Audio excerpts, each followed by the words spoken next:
भइरहेको छ यो पुरै परिकन चाहिँ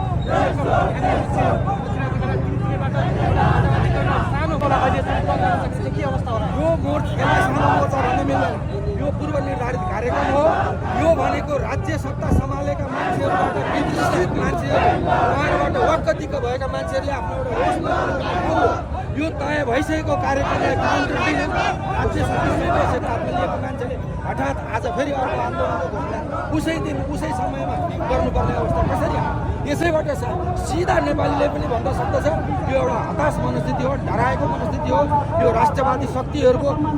एउटा चाहिँ आकलन गर्न नसकेर उनीहरूले